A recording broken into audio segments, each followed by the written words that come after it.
It's strange how fast life can fall apart. 1 minute, everything feels stable and familiar. The next, it's like the ground has vanished beneath you, leaving only smoke and silence. Now I'm 32, back in my old bedroom at my parents' house in Dallas.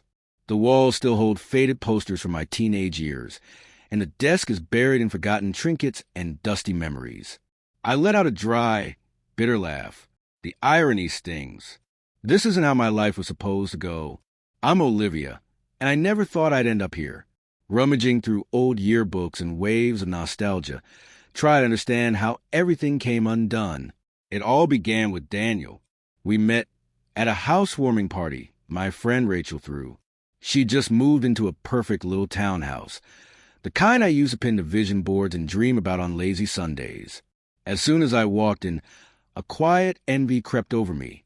It wasn't just the decor or the cinnamon-scented candles. It was her life. She had everything. A great job, a loving fiancé, and a future that looked golden. And there I was, still alone, tired from endless swiping and empty conversations that led nowhere. I had started to believe maybe real love just wasn't in the cards for me. Then I saw him, Daniel. Tall, dark hair, calm energy. He stood apart, not because he tried to, but because he didn't. What caught me wasn't his looks. It was how he listened. He wasn't waiting for a chance to speak. He was present. His eyes stayed on mine. His mind didn't drift. We talked for hours like old friends. And for the first time in ages, something stirred inside me, a flicker of hope. Maybe this time, someone would actually stay.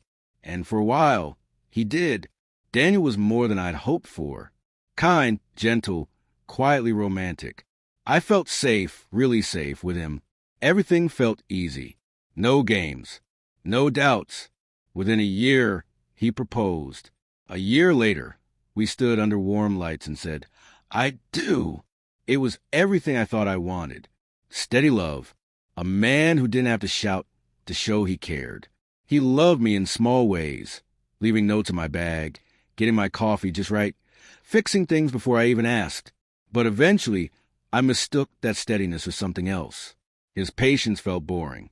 His quiet love lost its sparkle in my restless mind. He didn't plan surprises or sweep me off my feet.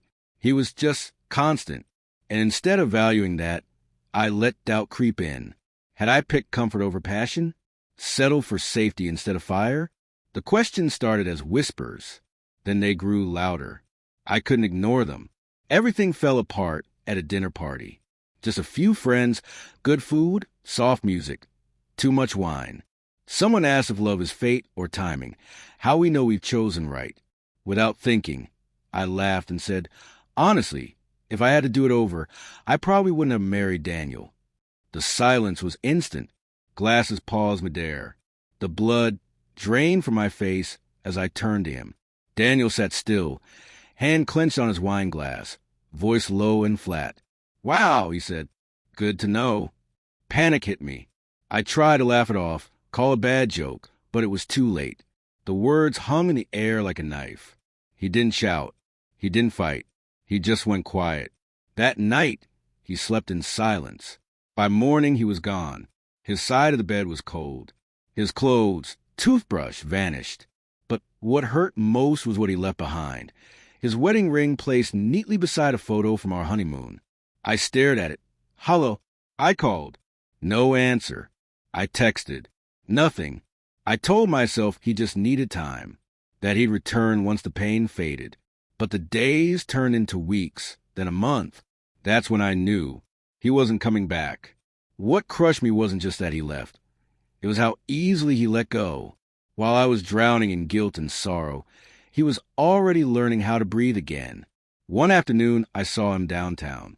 He sat outside a cafe, sunlight catching his hair, smiling at a woman across the table. She was everything I feared I wasn't. Elegant, confident, peaceful. She didn't demand attention. She simply had it. And Daniel looked at her the way he used to look at me, like she was everything.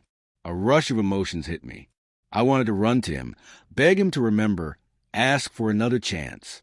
But I didn't, because deep down I knew he was gone. And worse, I finally understood. I didn't deserve him. Not really. Regret doesn't scream. It whispers. It slips in at night, wraps around your spine when you're alone. It rides with you in silence, shows up in dreams. I had something rare, something real, and I let it go, chasing some fantasy of fire and passion. But Daniel didn't leave because he stopped loving me. He left because he realized I could never love him the way he deserved. Now I sit in this room full of pieces from another life. Old photos, trophies, journals, and I can barely breathe under the weight of everything I lost. They say you don't know what you have until it's gone. But sometimes you do. You just never believe you'll really lose it.